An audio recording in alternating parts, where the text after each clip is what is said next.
Hello everyone welcome back to your own channel Scientia. I hope ਤੁਸੀਂ ਸਾਰੇ ਠੀਕ ਹੋਵੋਗੇ ਐਂਡ ਤੁਹਾਡੀ ਪ੍ਰੀਪਰੇਸ਼ਨ ਕੰਪੀਟੀਟਿਵ ਐਗਜ਼ਾਮ ਦੀ ਵਧੀਆ ਚੱਲ ਰਹੀ ਹੋਊਗੀ। ਹਾਂਜੀ, ਅੱਜ ਆਪਾਂ ਗ੍ਰੈਵੀਟੇਸ਼ਨ ਚੈਪਟਰ ਕਰਾਂਗੇ। ਲਾਸਟ ਆਪਾਂ ਜਿੰਨੇ ਵੀ ਚੈਪਟਰ ਕਰ ਲਏ ਉਹਨਾਂ ਦੇ MCQ ਕੀਤੇ ਸੀਗੇ ਟੌਪ 10। ਆਈ ਹੋਪ ਤੁਸੀਂ ਉਹ ਵੀਡੀਓਜ਼ ਕਵਰ ਕਰ ਚੁੱਕੇ ਹੋ। ਇਹ ਚੈਪਟਰ ਵੀ ਤੁਹਾਡੇ ਸਿਲੇਬਸ ਦੇ ਵਿੱਚ ਮੈਂਸ਼ਨ ਹੈ, ਮੀਨਸ PTET ਦੇ ਲਈ ਇੰਪੋਰਟੈਂਟ ਹੈ, ਅਤੇ ਧਿਆਨ ਨਾਲ ਕਵਰ ਕਰਿਓ, ਧਿਆਨ ਨਾਲ ਸਮਝਿਓ। ਸਟਾਰਟ ਕਰਨ ਤੋਂ ਪਹਿਲਾਂ ਅਗਰ ਤੁਸੀਂ ਚੈਨਲ ਨੂੰ ਸਬਸਕ੍ਰਾਈਬ ਨਹੀਂ ਕੀਤਾ ਤਾਂ ਸਬਸਕ੍ਰਾਈਬ ਕਰ ਲਿਓ, ਬੈਲ ਆਈਕਨ ਨੂੰ ਪ੍ਰੈਸ ਕਰ ਲਿਓ ਸੋ ਦੈਟ ਤੁਹਾਨੂੰ ਸਾਰੀਆਂ ਅਪਡੇਟਸ ਟਾਈਮ ਟੂ ਟਾਈਮ ਮਿਲਦੀਆਂ ਰਹਿਣ ਐਂਡ ਤੁਸੀਂ ਪ੍ਰੋਪਰ ਵੇ ਦੇ ਨਾਲ ਆਪਣੀ ਪ੍ਰੀਪਰੇਸ਼ਨ ਕਰ ਪਾਓ। ਸਟਾਰਟ ਕਰਦੇ ਆਪਣਾ ਚੈਪਟਰ ਗ੍ਰੈਵੀਟੇਸ਼ਨ, ਜਿਸ ਨੂੰ ਪੰਜਾਬੀ ਦੇ ਵਿੱਚ ਬੋਲਦੇ ਹਾਂ ਗੁਰਤਾ ਆਕਰਸ਼ਣ ਬਲ। ਗੁਰਤਾ ਆਕਰਸ਼ਣ ਬਲ, ਗ੍ਰੈਵੀਟੇਸ਼ਨਲ ਫੋਰਸ ਜਾਂ ਗ੍ਰੈਵੀਟੇਸ਼ਨ। ਤਾਂ ਇਸ ਦੇ ਵਿੱਚ ਸਭ ਤੋਂ ਪਹਿਲਾਂ ਇੱਕ ਟਰਮ ਆਉਂਦੀ ਹੈ ਗ੍ਰੈਵਿਟੀ, ਤੁਸੀਂ ਸੁਣੀ ਹੋਣੀ। ਗ੍ਰੈਵਿਟੀ ਪੰਜਾਬੀ 'ਚ ਵੀ ਗ੍ਰੈਵਿਟੀ ਕਹਿੰਦਾ ਆਈ ਥਿੰਕ। ਇੱਕ ਨਾ ਇੱਦਾਂ ਦੀ ਫੋਰਸ ਹੈ ਜੋ ਹਮੇਸ਼ਾ ਕੋਸ਼ਿਸ਼ ਕਰਦੀ ਹੈ ਕਿਸੇ ਵੀ ਓਬਜੈਕਟ ਨੂੰ ਆਪਣੀ ਤਰਫ ਖਿੱਚਣ ਦੀ, ਮਤਲਬ ਪੁੱਲ ਕਰਦੀ ਹੈ ਓਬਜੈਕਟ ਨੂੰ, ਠੀਕ ਹੈ, ਆਪਣੀ ਤਰਫ ਟੂਵਰਡ ਈਚ ਅਦਰ, ਇੱਕ ਦੂਜੇ ਦੇ ਵੱਲ ਖਿੱਚਦੀ ਹੈ, ਤਾਂ ਉਸ ਨੂੰ ਆਪਾਂ ਗ੍ਰੈਵਿਟੀ ਕਹਿ ਦਿੰਦੇ ਹਾਂ। ਮਤਲਬ ਇੱਕ ਫਿਨੋਮੀਨ ਹੈ ਜੋ ਅਟਰੈਕਸ਼ਨ ਹੁੰਦੀ ਹੈ। ਕਿਸ ਕਿਸ ਦੀ ਅਟਰੈਕਸ਼ਨ ਹੁੰਦੀ ਹੈ? ਅਰਥ ਦੇ ਬਿਟਵੀਨ ਐਂਡ ਕੋਈ ਵੀ ਹੋਰ ਓਬਜੈਕਟ ਹੈ, ਤਾਂ ਇਹ ਕੀ ਆਪਣੀ ਤਰਫ, ਅਰਥ ਕੀ ਹੈ ਉਸ ਓਬਜੈਕਟ ਨੂੰ ਆਪਣੀ ਤਰਫ ਖਿੱਚਦੀ ਹੈ। ਇੱਕ ਫੋਰਸ ਆਫ ਅਟਰੈਕਸ਼ਨ ਲੱਗਦੀ ਹੈ। ਤਾਂ ਫੋਰਸ ਆਫ ਅਟਰੈਕਸ਼ਨ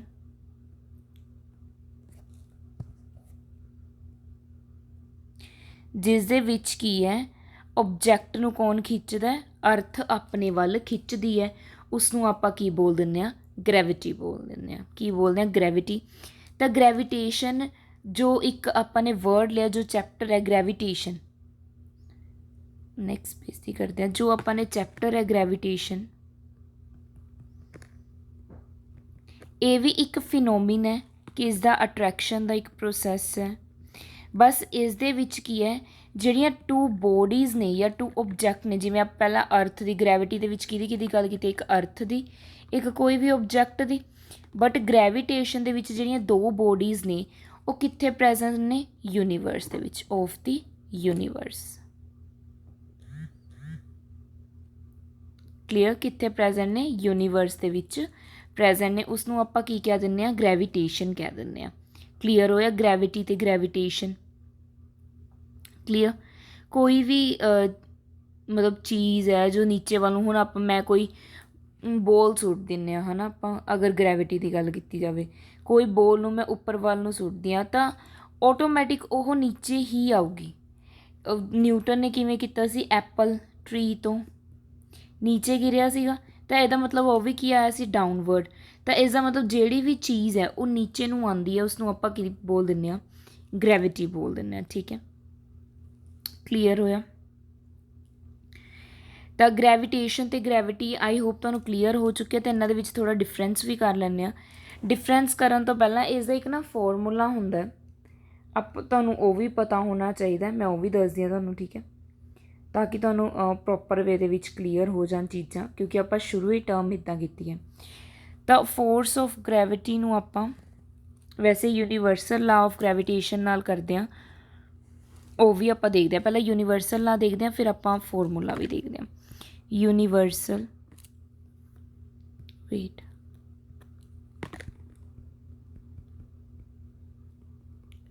ਲਾ ਆਫ ਗ੍ਰੈਵਿਟੇਸ਼ਨ।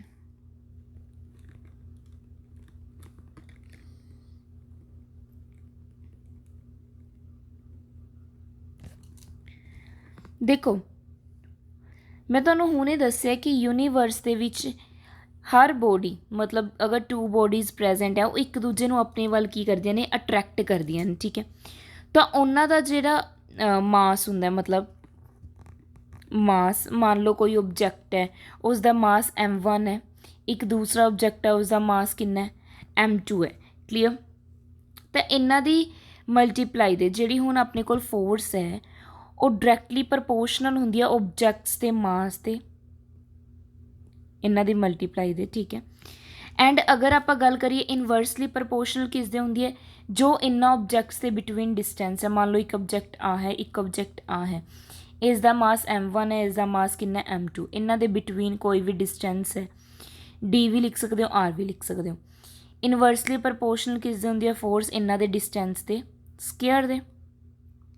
ठीक है, हुण ये अपने कोल की हो गया, टू इक्वेशनस हो गई। जो अपन पता है लैफ्ट हैंड साइड इक्वल हो तो राइट हैंड साइड आप की कर लेना, मतलब मर्ज हो जांदियां ने। इक्वेशनस किवें बन जांदियां ने, F directly proportional to m1 m2 divided by d square, distance है। डायरैक्टली प्रपोर्शनल हटा के आप एक कॉन्सटेंट लगा देने हुन्ने आ, इत्थे वो कॉन्सटेंट किया जाता है g, m1 m2 bye d square. जो ये g है ये क्या कॉन्सटेंट है, किसका कॉन्सटेंट है, constant value of universe, gravitational constant भी कहते हैं, कॉन्सटेंट वैल्यू है, या यूनिवर्सल ग्रेविटेशनल कॉन्सटेंट।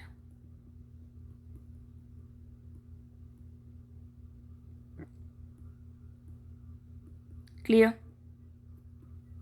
हुण जी दी, जी वैसे तुसीं एवें लिखोगे, जी दी एक वैल्यू हुंदी है कितनी, 6.67 इंटू 10⁻⁻11 न्यूटन मीटर स्केयर पर kg स्केयर। हुण ये बनी किवें, ये तुहानूं यूनिट पता होनी चाहिए। देखो मास नूं आपां किस च मैजर करते हैं, आपां किलोग्राम च, तो 2 किलोग्राम है, किलोग्राम द स्केयर। डिस्टेंस नूं मीटर, मीटर स्केयर। फोर्स नूं न्यूटन दे विच, ग्रेविटेशनल कॉन्सटेंट नूं अगर एक साइड रखते हैं, यूनिट दूसरी साइड लै जाओ, न्यूटन मीटर स्केयर पर kg स्केयर। इत्थों अपनी की बन गई, यूनिट्स बन गई। क्लीयर, क्लीयर हुई यूनिट्स आपां नूं किस तरीके नाल। एक ही होगी अपने को यूनिट्स, SI यूनिट, जो एग्जाम दे विच की है पुछ ली जाती है, तो ये तुहानूं पता होनी चाहिए। क्लीयर। नैक्सट आप गल करांगे यूनीवर्सल कॉन्सटेंट कर लिया। हुण इस तो आप डिफरेंस कर सकते हैं ग्रैविटी ते ग्रैविटेशनल का। हुण आपां नूं पता जो ग्रैविटी की गल करते हैं, एक्सलेशन ऑफ ग्रैविटी की गल करिए, acceleration of gravity due to gravity. कहने जो कोई भी बॉडी नूं मैं एक हाइट तो सुट्टदी हाँ नीचे नूं, एक हाइट तो कोई भी बॉडी नीचे आई, तो एक कॉन्सटेंट उसका की हुंदा, एक्सलेशन। एक्सलेशन की रहिंदा उसका, कॉन्सटेंट रहिंदा। तो जो यूनीफॉर्म एक्सलेशन है, मतलब एक्सलेशन कॉन्सटेंट है, मतलब कोई भी बॉडी फ्रीली फॉल हुई है, उन्होंने धरती ने खिंचे है, तो उसनों आप की कह दें, एक्सलेशन ऑफ ग्रैविटी कह दें, जिसनों स्मॉल जी के नाल डिनोट किया जाता, उसका सिंबल है। हुण इहदी वैल्यू वैसे प्लेस टू प्लेस वेरी करती है, प्लेस टू प्लेस की करती है, जगह तो जगह के अनुसार वेरी करती है, बदलती रहती है। बट वैसे एवरेज वैल्यू कितनी हुंदी है इसकी, 9.8 मीटर पर सैकेंड स्केयर। ये इसकी की है वैल्यू होंगी है। ठीक है, यदा मतलब यह है कि अगर वेलोसिटी किसी बॉडी की इनक्रीज हो रही है बाय 9.8 मीटर पर सैकेंड, तो आप कह सकते हैं कि वो बॉडी की है ड्रॉप हो रही है विद जीरो वेलोसिटी, तो 1 सैकेंड तो बाद वो 9.8 मीटर पर सैकेंड फिर की है इनक्रीज होंगी रहूगी। ठीक है, तो इस तरीके डबल हो जो ट्रिपल हो जो हर सैकेंड बाद चेंज होंगी रहूगी। ठीक है, हुण आप डिफरेंस कर रहे थे ग्रैविटेशन एंड ग्रैविटी का।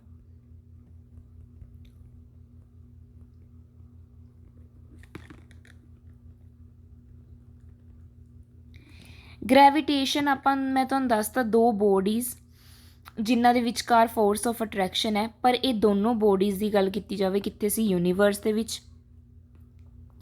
ग्रैविटी वेले दोनों बॉडीज़ अपनियां कित्थे सीगियां, मतलब अर्थ ते उहदे विच सी, है ना। तो रिलेशन भी आप निकाल सकते हैं, इन्हां दे विचकार करदे हां। सब तो पहला आप डिफरेंस की गल करांगे, इत्थे मैं कॉलम बना दिंदी हां। क्लीयर। देखो फस्ट की है ग्रैविटेशन की गल करांगे, जिहड़ा ग्रैविटेशनल कॉन्सटेंट है ये कैपिटल जी है, ये स्मॉल जी है। यह की है फोर्स ऑफ अट्रैक्शन है दो बॉडीज़ का जिन्हां दे विचकार डिस्टेंस प्रेजेंट है, force of attraction between two bodies having distance D जो सपरेट किया गया, तो उसनों आप की कह दें यूनीवर्सल कॉन्सटेंट, ग्रैविटेशनल कॉन्सटेंट। ਇਹ ਕੀ ਹੁੰਦੀ ਹੈ? ਐਕਸਲੇਸ਼ਨ ਜੋ ਪ੍ਰੋਡਿਊਸ ਕੀਤੀ ਗਈ ਹੈ ਇੱਕ ਬੋਡੀ ਦੇ ਵਿੱਚ, ਜੋ ਕਿ ਹੈ ਫ੍ਰੀਲੀ ਫॉल ਹੈ, ਵੀ ਨੀਚੇ ਗਿਰਦੀ ਹੈ ਬਿਨਾਂ ਕਿਸੇ ਉਸ ਤੋਂ, ਤਾਂ ਉਹਨੂੰ ਕੀ ਹੈ? ਅਰਥ ਪੁੱਲ ਕਰ ਰਹੀ ਹੈ, ਅਰਥ ਆਪਣੀ ਤਰਫ ਕੀ ਹੈ? ਖਿੱਚ ਰਹੀ ਹੈ, ਉਸਨੂੰ ਆਪਾਂ ਕੀ ਕਹਿ ਦਿੰਦੇ ਹਾਂ? ਗ੍ਰੈਵਿਟੀ ਕਹਿ ਦਿੰਦੇ ਹਾਂ। ਠੀਕ ਹੈ। ਸੈਕਿੰਡ ਪੁਆਇੰਟ ਦੀ ਗੱਲ ਕਰੀਏ ਤਾਂ ਮੈਂ ਸਿੰਪਲ ਡੈਫੀਨੇਸ਼ਨ ਜੋ ਪਹਿਲਾਂ ਕਰਵਾ ਚੁੱਕੀ ਹਾਂ। ਇਸ ਦੀ ਵੈਲਿਊ ਹਮੇਸ਼ਾ ਸੇਮ ਰਹੂਗੀ, ਅਰਥ ਦੇ ਹਰ ਪੁਆਇੰਟ 'ਤੇ ਵੈਲਿਊ ਸੇਮ ਰਹੂਗੀ, ਜੋ ਮੈਂ ਤੁਹਾਨੂੰ ਕਰਵਾਈ ਹੈ 6.67 ਵਾਲੀ, each and every point on the ਅਰਥ। ਠੀਕ ਹੈ। ਬਟ ਅਗਰ ਮੈਂ ਗ੍ਰੈਵਿਟੀ ਦੀ ਗੱਲ ਕਰਾਂ ਤਾਂ ਇਸ ਦੀ ਵੈਲਿਊ ਡਿਫਰੈਂਟ ਹੁੰਦੀ ਹੈ ਹਰ ਪੁਆਇੰਟ 'ਤੇ। ਵੈਲਿਊ ਕੀ ਹੁੰਦੀ ਹੈ? ਡਿਫਰੈਂਟ ਹੁੰਦੀ ਹੈ at different points on the ਅਰਥ। ਕਲੀਅਰ। ਥਰਡ ਆਪਾਂ ਪੁਆਇੰਟ ਦੀ ਗੱਲ ਕਰੀਏ, ਜੋ ਆਪਣੇ ਕੋਲ ਗ੍ਰੈਵਿਟੇਸ਼ਨਲ ਕੌਂਸਟੈਂਟ ਦੀ ਵੈਲਿਊ ਹੈ, ਪਹਿਲਾਂ ਆਪਾਂ ਨੇ ਗੱਲ ਕੀਤੀ ਸੀ ਹਰ ਪੁਆਇੰਟ ਹੈ ਜੋ ਧਰਤੀ ਦਾ, ਬਟ ਇਹ ਹਾਈਟ ਜਾਂ ਡੈਪਥ ਨਾਲ ਵੀ ਚੇਂਜ ਨਹੀਂ ਹੁੰਦੀ, ਡੂੰਘਾਈ ਦੇ ਵਿੱਚ ਵੀ ਚੇਂਜ ਨਹੀਂ ਹੁੰਦੀ, ਇਹ ਸੇਮ ਰਹਿੰਦੀ ਹੈ। ਬਟ ਅਗਰ ਮੈਂ ਇਸ ਦੀ ਗੱਲ ਕਰਾਂ ਥਰਡ ਪੁਆਇੰਟ ਦੀ ਗ੍ਰੈਵਿਟੀ ਦੀ, ਅਗਰ ਆਪਾਂ ਗ੍ਰੈਵਿਟੀ ਡਿਕਰੀਜ਼ ਕਦੋਂ ਹੁੰਦੀ ਹੈ, ਘਟਦੀ ਕਦੋਂ ਹੈ? ਜਦੋਂ ਆਪਾਂ ਅਰਥ ਦੀ ਸਰਫੇਸ ਤੋਂ ਹਾਇਰ ਜਾਂਦੇ ਹਾਂ, ਫਰੋਮ ਅਰਥ ਸਰਫੇਸ।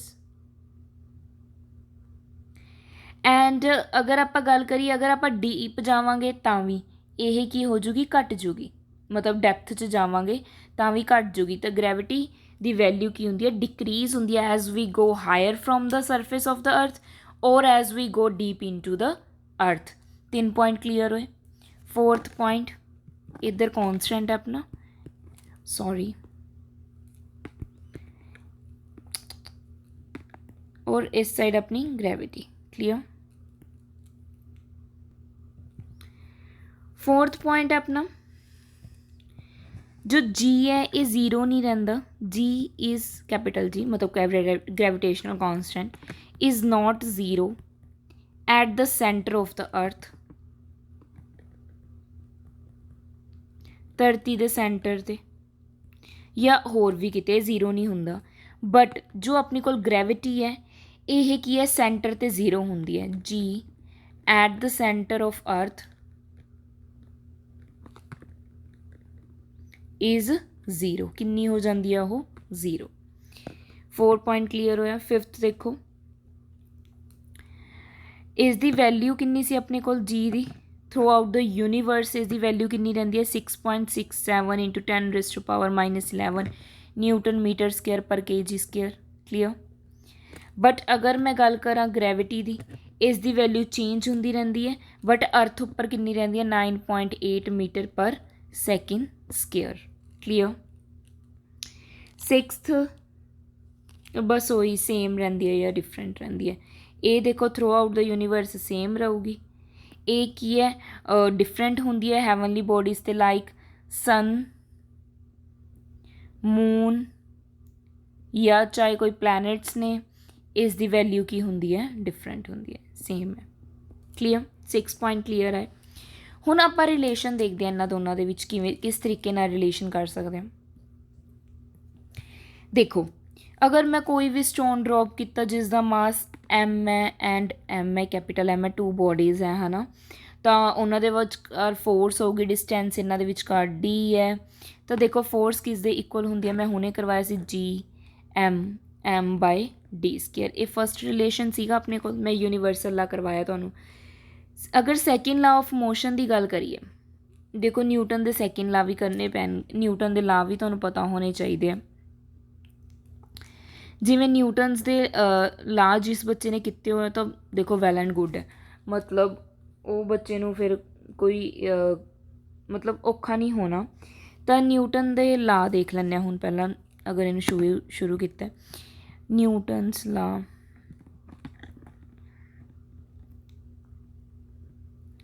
देखो न्यूटन का फस्ट ला की गल करिए पहला, थोड़ा शॉर्ट च डिस्कस कर ला क्योंकि सारे आते हैं। कहते कोई भी बॉडी है वो रेस्ट ते ही रहूगी, ठीक है। अगर चल रही है तो कॉन्सटेंट वेलोसिटी रहूगी, मतलब तेज़ या घट नहीं होगी, कॉन्सटेंट वेलोसिटी ते। ਅਨਲੈਸ ਉਸ 'ਤੇ ਆਪਾਂ ਕੋਈ ਫੋਰਸ ਅਪਲਾਈ ਨਹੀਂ ਕਰਦੇ, ਅਨਬੈਲੈਂਸ ਫੋਰਸ ਅਪਲਾਈ ਨਹੀਂ ਕਰਦੇ। ਮੈਂ ਸ਼ੋਰਟ 'ਚ ਹੀ ਸਮਝਾ ਰਹੀ ਹਾਂ ਤੁਹਾਨੂੰ, ਠੀਕ ਹੈ।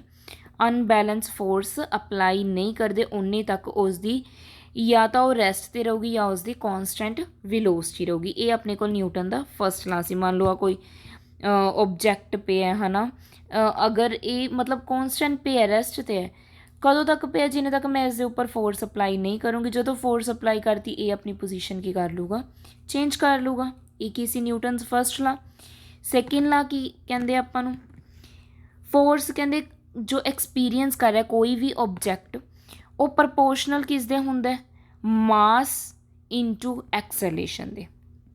ਮਤਲਬ ਉਹਨੇ ਕਿੰਨੀ ਐਕਸਲੇਸ਼ਨ ਕੀ ਐਕਸਪੀਰੀਅੰਸ ਕੀਤੀ ਹੈ, ਉਸ ਓਬਜੈਕਟ ਦਾ ਕਿੰਨਾ ਮਾਸ ਹੈ, ਉਸ ਨੂੰ ਆਪਾਂ ਕੀ ਕਹਿ ਦਿੰਦੇ ਹਾਂ? ਨਿਊਟਨਸ ਸੈਕਿੰਡ ਲਾ ਮਤਲਬ ਅਮਾਊਂਟ ਆਫ ਐਕਸਲੇਸ਼ਨ ਕਿਸੇ ਵੀ ਬੋਡੀ ਦੀ ਉਹ ਡਾਇਰੈਕਟਲੀ ਪ੍ਰਪੋਰਸ਼ਨਲ ਕਿਸ ਦੇ ਹੋ ਜਾਂਦੀ ਹੈ? ਫੋਰਸ 'ਤੇ। ਐਂਡ ਇਨਵਰਸਲੀ ਪ੍ਰਪੋਰਸ਼ਨਲ ਕਿੰਨੀ ਹੁੰਦੀ ਹੈ? ਜੋ ਜਿੰਨਾ ਆਪਾਂ ਉਸ 'ਤੇ ਕੀ ਲਗਾ ਰਹੇ ਹਾਂ?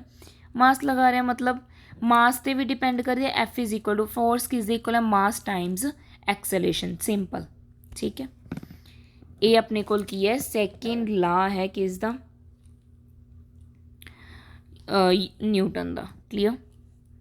ਜਾਂ ਇਹਨੂੰ ਕੀ ਕਹਿ ਦਿੰਦੇ ਆ? ਐਕਸਲੇਸ਼ਨ ਨਿਕਾਲਣੀ ਹੋਵੇ ਤਾਂ ਕੀ ਆ ਜਾਊਗਾ? ਫੋਰਸ ਬਾਏ ਮਾਸ। ਇਹਨੂੰ ਕੀ ਕਹਿ ਦਿੰਦੇ? ਐਕਸਲੇਸ਼ਨ ਉੱਪਰ ਵੇਗ, ਫੋਰਸ ਬਲ ਤੇ ਮਾਸ ਨੂੰ ਪੁੰਜ। ਨਿਊਟਨਸ ਥਰਡ ਲਾ ਕੀ ਸੀ? Every action is equal and opposite reaction. ਅਗਰ ਦੋ ਬੋਡੀਜ਼ ਫੋਰਸ ਐਗਜ਼ਰਟ ਕਰ ਰਹੀਆਂ ਨੇ ਇੱਕ ਬਾਕਸ 'ਤੇ, ਇੱਕ ਓਬਜੈਕਟ 'ਤੇ, ਤਾਂ ਫੋਰਸ ਕਿਸ ਦੇ ਇਕੁਅਲ ਹੋਊਗੀ? ਫੋਰਸ ਇਕੁਅਲ ਹੋਊਗੀ ਐਂਡ ਓਪੋਜ਼ਿਟ ਹੋਊਗੀ ਡਾਇਰੈਕਸ਼ਨ ਦੇ, ਠੀਕ ਹੈ। ਮਤਲਬ F12 ਕਿਸ ਦੇ ਜੂਗਾ? ਇਕੁਅਲ F21 ਦੇ। ਨੈਗੇਟਿਵ ਡਾਇਰੈਕਸ਼ਨ ਕੀ ਹੋ ਜੂਗੀ? ਓਪੋਜ਼ਿਟ ਹੋ ਜੂਗੀ। ਕਲੀਅਰ? ਇਸ ਨੂੰ ਆਪਾਂ ਕੀ ਬੋਲ ਦਿੰਦੇ ਹਾਂ? ਨਿਊਟਨਸ ਲਾ। ਤਿੰਨੇ ਲਾ ਕਲੀਅਰ ਹੋਏ। ਇਸ ਤੋਂ ਹੀ ਹੁਣ ਆਪਾਂ ਜਿਹੜੀ ਡੈਰੀਵੇਸ਼ਨ ਕਰ ਰਹੇ ਸੀਗੇ ਉਸ 'ਤੇ ਆਉਂਦੇ ਹਾਂ, ਜੋ ਕੀ ਸੀਗੀ ਆਪਣੇ ਕੋਲ? ਜੋ ਆਪਾਂ ਰਿਲੇਸ਼ਨ ਕਰ ਰਹੇ ਸੀਗੇ ਕੈਪੀਟਲ ਜੀ ਐਂਡ ਸਮੋਲ ਜੀ। ਦੇਖੋ ਆਪਾਂ ਫਸਟ ਲਿਖ ਲਿਆ ਸੀਗਾ ਇਹ ਵਾਲਾ, ਇਹ ਤੁਹਾਨੂੰ ਮੈਂ ਕਰਕੇ ਵੀ ਦਿਖਾਤਾ ਸੀ, ਹੈ ਨਾ। ਤਾਂ ਇੱਥੇ ਪਹੁੰਚ ਗਏ ਸੀ। ਤਾਂ ਦੇਖੋ ਹੁਣ ਆਪਾਂ ਨੂੰ ਪਤਾ ਸੈਕਿੰਡ ਲਾ ਮੈਂ ਹੁਣੇ ਦੱਸਿਆ ਕਿ ਕਿਹਦੇ ਇਕੁਅਲ ਹੁੰਦਾ? ਫੋਰਸ ਕਿਸ ਦੇ ਇਕੁਅਲ ਹੁੰਦਾ? ਮਾਸ ਇਨਟੂ ਐਕਸਲੇਸ਼ਨ। ਫੋਰਸ ਕਿਸ ਦੇ ਇਕੁਅਲ ਹੁੰਦਾ? ਮਾਸ ਇਨਟੂ ਐਕਸਲੇਸ਼ਨ। ਹੁਣੇ ਆਪਾਂ ਕਰਵਾਇਆ। ਪਰ ਆਪਾਂ ਨੂੰ ਆਲਰੇਡੀ ਇਹ ਵੀ ਪਤਾ ਹੈ ਕਿ ਜਿਹੜੀ ਐਕਸਲੇਸ਼ਨ ਹੈ ਉਹ ਕਿਸ 'ਚ ਇਨਵੋਲਵ ਕਰਦੀ ਹੈ? ਕੋਈ ਵੀ ਓਬਜੈਕਟ ਨੂੰ ਫੋਲ ਕਰਵਾਉਣਾ ਹੋਵੇ ਡਿਊ ਟੂ ਕਿਹਦੀ ਪ੍ਰੈਜ਼ੈਂਸ 'ਚ? ਗ੍ਰੈਵਿਟੀ ਦੀ ਪ੍ਰੈਜ਼ੈਂਸ 'ਚ। ਤਾਂ ਆਪਾਂ ਏ ਦੀ ਜਗ੍ਹਾ ਜੀ ਲਿਖ ਸਕਦੇ ਹਾਂ। ਆ ਇਕੁਏਸ਼ਨ ਬਣ ਗਈ। ਕਲੀਅਰ? ਹੁਣ ਆਪਾਂ ਨੂੰ ਪਤਾ ਜੇ ਲੈਫਟ ਹੈਂਡ ਸਾਈਡ ਇਕੁਅਲ ਹੋਣ ਤਾਂ ਰਾਈਟ ਹੈਂਡ ਸਾਈਡ ਵੀ ਇਕੁਅਲ ਹੋ ਜਾਂਦੇ ਆ। ਫਸਟ ਐਂਡ ਸੈਕਿੰਡ ਇਕੁਏਸ਼ਨ ਤੋਂ ਤਾਂ ਕਰ ਲਓ, G M M by D square is equal to M G. Clear? ਤਾਂ ਇੱਥੋਂ ਕਲੀਅਰਲੀ ਐਮ ਨਾਲ ਐਮ ਕੈਂਸਲ ਹੋ ਗਏ। ਤੁਹਾਡੇ ਕੋਲ ਇਹਨਾਂ ਦਾ ਰਿਲੇਸ਼ਨ ਕੀ ਬਣ ਗਿਆ? ਜੀ ਇਜ਼ ਇਕੁਅਲ ਟੂ ਕੈਪੀਟਲ ਜੀ M by D square. Important, mark ਕਰ ਲਓ। ਕਲੀਅਰ? ਇਹ ਆਪਣੇ ਕੋਲ ਕੀ ਹੋ ਗਿਆ? ਰਿਲੇਸ਼ਨ ਹੋ ਗਿਆ। ਹੁਣ ਇਹਦਾ ਹੋ ਗਿਆ ਫਸਟ ਕੇਸ, ਠੀਕ ਹੈ ਜੀ। ਕੇਸ 1 ਹੋ ਗਿਆ ਕੋਈ ਓਬਜੈਕਟ ਆਪਾਂ ਨੇ ਥਰੋ ਕਰਵਾਈ, ਹੈ ਨਾ, ਇੱਕ ਫੋਰਸ ਲਗਾ ਕੇ ਅਤੇ ਉਹ ਅਰਥ ਦੀ ਸਰਫੇਸ 'ਤੇ ਆਈ। ਕੇਸ ਸੈਕਿੰਡ ਕੀ ਹੈ? ਕੋਈ ਓਬਜੈਕਟ ਹੈ ਜੋ ਆਪਾਂ ਨੇ ਜਾਂ ਤਾਂ ਨੇੜੇ ਸੁੱਟਿਆ, ਮਤਲਬ ਅਰਥ ਦੀ ਸਰਫੇਸ ਦੇ ਨੀਅਰ ਹੀ ਹੈ, ਔਨ ਦ ਔਰ ਨੀਅਰ ਦਾ ਸਰਫੇਸ ਆਫ ਅਰਥ। ਤਾਂ ਡਿਸਟੈਂਸ ਡੀ ਕਿਸ ਦੇ ਇਕੁਅਲ ਹੋ ਜਾਂਦਾ ਹੈ? ਆਰ ਦੇ। ਆਰ ਕਿੰਨਾ ਆਪਣੇ ਕੋਲ? ਆਰ ਕੀ ਲਿੱਤਾ ਮੈਂ ਇਹਦੇ 'ਚ? ਰੇਡੀਅਸ ਆਫ ਅਰਥ। ਕੀ ਲਿੱਤਾ? ਰੇਡੀਅਸ ਆਫ ਅਰਥ। ਕਲੀਅਰ? ਤਾਂ ਓਬਜੈਕਟ ਦੀ ਜੀ ਦੀ ਵੈਲਿਊ ਕਿੰਨੀ ਹੋ ਜੂਗੀ? ਜੀ ਆ ਜੂਗਾ ਜੀ ਇਜ਼ ਇਕੁਅਲ ਟੂ ਜੀ ਐਮ ਬਾਈ ਆਰ ਸਕੇਅਰ। ਸੇਮ, ਬਸ ਆਰ ਇੱਥੇ ਆਪਾਂ ਨੇ ਕੀ ਲੈ ਲਿਆ? ਰੇਡੀਅਸ ਆਫ ਅਰਥ। ਅਰਥ ਤੁਹਾਨੂੰ ਪਤਾ ਸਫੀਅਰ ਨਹੀਂ ਹੈਗੀ, ਹੈ ਨਾ। ਅਰਥ ਆਪਾਂ ਨੂੰ ਪਤਾ ਹੈ ਕਿ ਸਫੀਅਰ ਨਹੀਂ ਹੈਗੀ ਪਰਫੈਕਟ। ਤਾਂ ਇਹਦਾ ਜਿਹੜਾ ਰੇਡੀਅਸ ਹੈ ਇਹ ਇਨਕਰੀਜ਼ ਹੋ ਜਾਂਦਾ ਜਦੋਂ ਆਪਾਂ ਪੋਲਸ ਟੂ ਇਕੁਏਟਰ ਵੱਲ ਜਾਂਦੇ ਹਾਂ। ਫਰੋਮ ਪੋਲਸ ਟੂ ਇਕੁਏਟਰ ਪਤਾ ਹੋਣਾ ਹੁਣ, ਪੋਲਸ ਤੇ ਇਕੁਏਟਰ ਦਾ, ਨੌਰਥ ਪੋਲ, ਸਾਊਥ ਪੋਲ, ਇਕੁਏਟਰ। ਤਾਂ ਇਸ ਦਾ ਮਤਲਬ ਕੀ ਹੈ? ਜਿਹੜੀ ਵੈਲਿਊ ਹੈ ਜੀ ਦੀ ਉਹ ਗ੍ਰੇਟਰ ਹੈ ਕਿੱਥੇ ਪੋਲਸ 'ਤੇ ਦੈਨ ਕਿਸ ਦੇ ਨਾਲੋਂ ਇਕੁਏਟਰ ਨਾਲੋਂ। ਕਲੀਅਰ ਪੁਆਇੰਟ ਕਲੀਅਰ ਹੋਇਆ।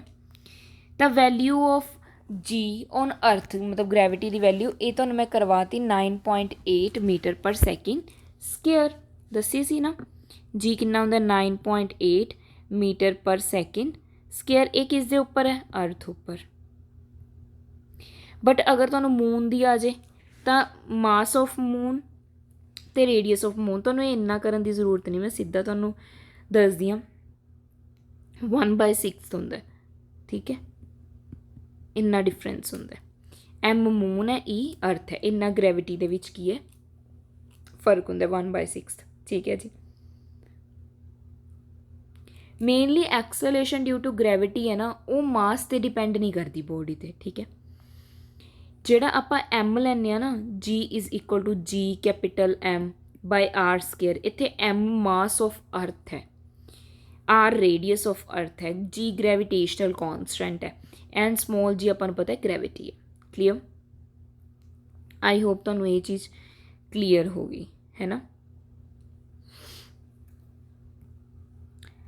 ਨੈਕਸਟ ਗੱਲ ਕਰਦੇ ਹਾਂ ਇਕੁਏਸ਼ਨ ਆਫ ਮੋਸ਼ਨ।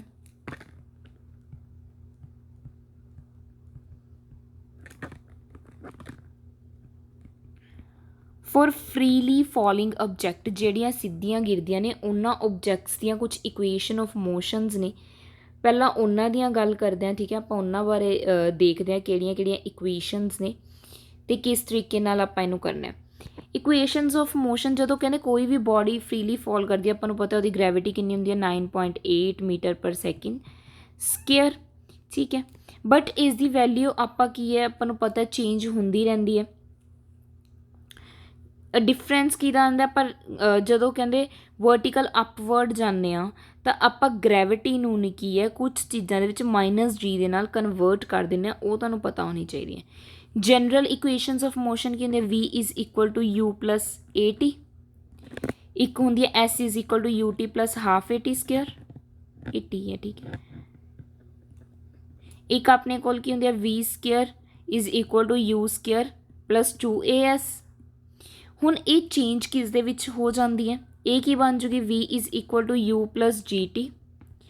ਆਪਣੇ ਕੋਲ ਇਹ ਕਿਸ 'ਚ ਬਣ ਜੂਗੀ h ਇਜ਼ ਇਕੁਅਲ ਟੂ ਅੱਛਾ s ਡਿਸਟੈਂਸ ਆਪਾਂ ਜੋ ਲੈਂਦੇ ਹਾਂ ਇਹਦੇ 'ਚ h ਲਵਾਂਗੇ। ਠੀਕ ਹੈ ਹਾਈਟ ਨਾਲ ਰਿਪਲੇਸ ਕਰ ਦਾਂਗੇ ਆਪਾਂ। ਕਲੀਅਰ ਦੂਰੀ ਨੂੰ ਜੋ ਡਿਸਟੈਂਸ ਹੈ ਉਸਨੂੰ ਹਾਈਟ ਨਾਲ ਰਿਪਲੇਸ ਕਰ ਦਾਂਗੇ। h is equal to ut plus gt square half gt square. ਇਹ ਆਪਣੇ ਕੋਲ ਕੀ ਬਣ ਜੂਗਾ v square is equal to u square plus 2gh। ਇਹ ਤੁਹਾਡੇ ਕੋਲ ਇਕੁਏਸ਼ਨਸ ਆ ਗਈਆਂ ਇਹਨੂੰ ਮੋਡੀਫਾਈ ਕਰ ਦਿੱਤਾ ਗਿਆ। ਸੋਲਵ ਕਰਨ ਦੀ ਮੈਂ ਤੁਹਾਨੂੰ ਕੋਈ ਜ਼ਰੂਰਤ ਨਹੀਂ, ਮੈਂ ਕਰਵਾ ਹੀ ਨਹੀਂ ਰਹੀ। ਠੀਕ ਹੈ ਤਾਂ ਇੰਪੋਰਟੈਂਟ ਪੁਆਇੰਟਸ ਕੀ ਆ ਜਾਂਦੇ ਨੇ ਇੱਥੇ। ਜਦੋਂ ਵੀ ਕੋਈ ਬੋਡੀ ਫ੍ਰੀਲੀ ਆਪਾਂ ਡਰੋਪ ਕੀਤੀ ਇੱਕ ਹਾਈਟ ਤੋਂ ਤਾਂ ਉਹਦੀ ਇਨੀਸ਼ੀਅਲ ਵੈਲੋਸਿਟੀ ਮੈਂ ਤੁਹਾਨੂੰ ਦੱਸਦੀ ਹਾਂ ਉਹਦੇ 'ਚ ਕੀ ਕੀ ਲਿਆ ਗਿਆ।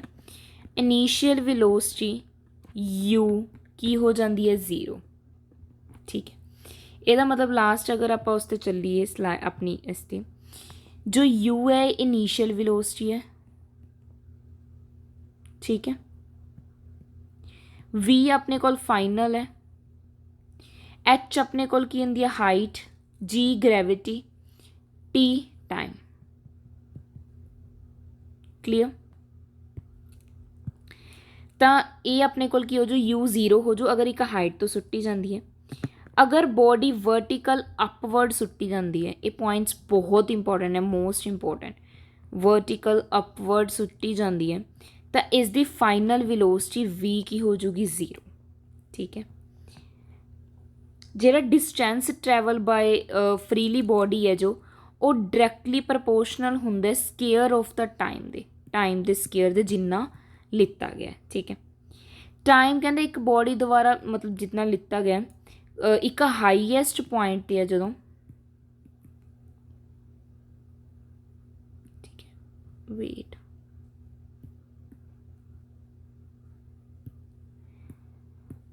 ਹਾਈਐਸਟ ਪੁਆਇੰਟ ਉਹ ਕਿਸ ਦੇ ਇਕੁਅਲ ਹੋ ਜਾਂਦਾ ਟਾਈਮ ਜਿੰਨਾ ਉਹਨੇ ਲਿੱਤਾ ਫੋਲ ਹੋਣ ਦਾ ਉਹ ਸੇਮ ਹੋਊਗਾ। ਠੀਕ ਹੈ मतलब सेम हाइट तो फ्रॉम द सेम हाइट वो इक्वल होणगे। आई होप ये कुछ पॉइंट तुहानू क्लीयर हो चुके हैं। क्लीयर है जी।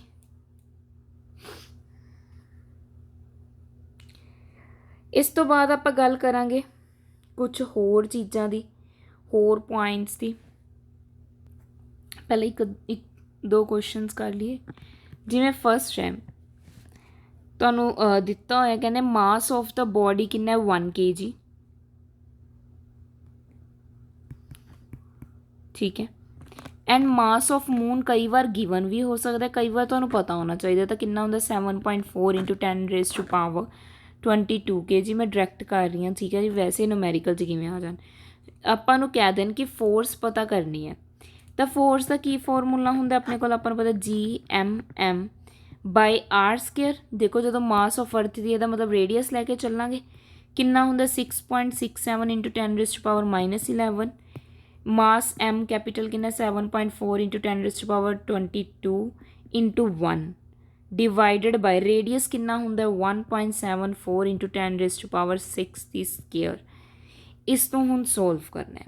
देखो ये थोड़ा जिहा लैंदी हो जाते हैं पर सोल्व किवें करने हैं। एक तो तुहानू पहला सब तो पहला ऑप्शनस चैक करनियां आनियां चाहिदियां ने। तुसी पहला ऑप्शनस दे विच देखोगे कि फोर्स की यूनिट की होंदी है, SI यूनिट न्यूटन, सब पिछे न्यूटन है। अगर न्यूटन नहीं है तो यदा मतलब वो ऑप्शन पहला ही कट हो चुकी। अगर न्यूटन है तो ओके। उस तो बाद तुसी सिर्फ 10⁻⁴ नू सॉल्व करोगे। इन्हों नीचे किन्ने डबल कर दो, स्केयर कर दो, 60 22 ये सॉल्व करना आना चाहिए क्योंकि 1 तो सिंपल है। फिर एंड ते पॉइंट वाला जो तुसी करना है अप्रोक्सीमेट तुसी चीज़ां देख के सॉल्व करनियां ने। मैं तुहानू इसलिए दस्सिया कि पूरा करन बैठ जाओगे तो सारा टाइम तुसी इस ते लगा दोगे। क्लीयर, ठीक है जी। इस तरीके नाल क्वेश्चनस बनते हैं तो तुहानू पता होने चाहिए ने। तो हुण मैं तुहानू एंड ते नेचर दसदा रह गया सी टॉपिक, नेचर किस तरीके का होंदा ग्रेविटेशनल फोर्स का। इस तो बाद आपां फिर अगले टॉपिक नैक्सट क्लास दे विच करांगे, ठीक है। नेचर की गल करांगे। सब तो पहला gravitational force non contact force होंदी है, मतलब किसी के संपर्क दे विच नहीं आती, ठीक है जी। सैकेंड अगर मैं गल करा ये हमेशा अट्रैक्टिव नेचर दे विच हुंदी है, अट्रैक्ट करती है। थर्ड किस दी वजह नाल हुंदी है ग्रेविटेशनल फोर्स, मास की वजह नाल, बिकॉज ऑफ मास जो प्रेजेंट हुंदा। फोर्थ अगर गल की जाए मतलब जोड़ा आप मास लैके चलते हैं M1 M2 उसकी प्रेजेंस करके, ठीक है, सिर्फ उसदे करके एक्ट करती है। ग्रेविटेशनल फोर्स होंदी है जी लॉन्ग रेंज होंदी है। क्लीयर, स्मॉल नहीं भी distance small, no large distance से। फिफ्थ पॉइंट की गल की जाए ये हमेशा सेंटर ऑफ मास वाल डायरैक्ट होंदी है, directed toward centre of mass. Six अगर गल की जाए ये मीडियम ते नहीं डिपेंड करती, doesn't depend upon the medium between the objects. Objects ते मीडियम ते नहीं डिपेंड करूगी किस तो बनया हुआ है। क्लीयर, ये कुछ पॉइंट्स नहीं क्योंकि क्वेश्चन किसी तरीके नाल भी बन सकता है। एक लास्ट ते ये इंपॉर्टेंट है, आई थिंक इस ते क्वेश्चन भी बनया हुआ है जो सॉरी ग्रेविटेशनल फोर्स है ये वीकेस्ट फंडामेंटल फोर्स है नेचर दे विच, वीकेस्ट फंडामेंटल फोर्स है nature they which. Clear, I hope तुहानू ये चीज़ां क्लीयर हो चुकी हैं क्योंकि आ पूछा गया सी वीकेस्ट फोर्स केड़ी है, इदां करके क्वेश्चन बनया सी, है ना। तो आई होप अज की क्लास तुहानू अच्छी लगी है। अपने थोड़े जे टॉपिक ये पेंडिंग है वो अपन नैक्सट क्लास दे विच करवा देने हैं। क्लीयर, अगर तुहानू वीडियो अच्छी लगी है तो वीडियो नू लाइक करना ना भूलियो, शेयर करो अपने फ्रेंड्स के नाल जो भी PTET एग्जाम की प्रिपरेशन कर रहे हैं। कमेंट सैक्शन दे विच जरूर दस्सियो तुहानू किद्दां लगी अज की क्लास, ठीक है जी। एंड टैलीग्राम ग्रुप नू भी ज्वाइन कर लो नहीं किता अगर तुसी, सबसक्राइब तो प्लीज़ कर दो एंड करवा दो जिन्हों ने भी नहीं किया सबसक्राइब, वो तैयारी कर पान प्रॉपर वे दे नाल। Thank you so much. keep watching.